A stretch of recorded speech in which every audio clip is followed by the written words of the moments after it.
Bé, us llegiré un apartat del meu llibre que es titula La vida social. Andreu Avelí no era un home especialment sociable.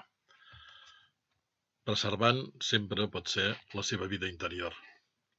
La seva dona, en canvi, sí que n'era de sociable, i molt. Llavors, però, les dones encara es movien en uns cercles molt acotats i delimitats, molt domèstics, més encara als petits municipis menorquins, en què tothom es coneixia. La mateixa localització de la casa familiar, però, afavoria un cert tipus de vida social que resultà prou important. Primera i principal, el veïnatge de l'Institut de Mo, situat també al mateix pla del monestir, en una part de l'antic convent de Sant Francesc que compartia amb la Casa de la Misericòrdia, que seria refugi antiaeri durant la guerra. Això afavoria els contactes amb professors i estudiants quotidianament. De fet, tot i que l'institut tenia pati, els estudiants feien ús del pla amb la seva font central per al subministre d'aigua no gens ornamental com a veritable pati durant les hores que no hi havia classes. Això permetia que des de la casa la família pogués controlar perfectament els fills i nets quan anaven a l'escola. Aquesta proximitat i les idees avançades del pare permeteren que tots els fills poguessin fer el batxillerat.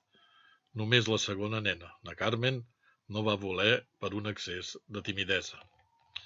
A escola havien anat tots a Can Fontirroig, la de més anomenada de l'època per la seva pedagogia innovadora, integrant les dones que era l'escola a la raconada de la plaça Reial. Per aquestes raons, la primera filla, na Paquita, va poder anar a l'institut i fer grans amigues, con na Maruja Cánovas, na Pilar Estrada, Lola Dols, na Hortència Manent, na Mercedes Borràs, na Margarita Escudero o na Paz Cirerol. La guerra d'Espanya trencaria amistats i trajectòries vitals d'aquestes dones de les primeres dècades del 900, que tenien totes les il·lusions i les ganes de conquerir el món. Resulta impressionant reflexionar sobre el que hauria pogut ser Menorca, Catalunya i Espanya i Europa i tot el món, si la barbàrie i la bogeria de les guerres no s'haguessin imposat a la racionalitat.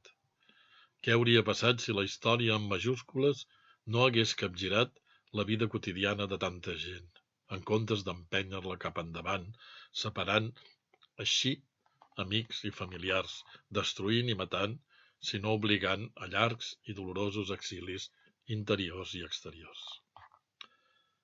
També el carrer d'Isabel II, a més d'itinerari diari cap a la fàbrica, era un viver de vida social i intel·lectual.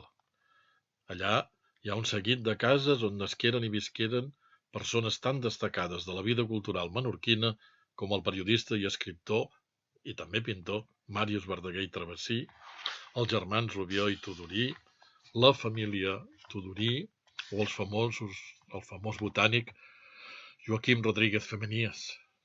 Aquest tros de carrer fins a la capitania militar, el Cap General, presentava una clara dicotomia residencial perquè les cases de la banda de baix eren molt més grans i s'obrien al port de Mo, sobre el Penyal.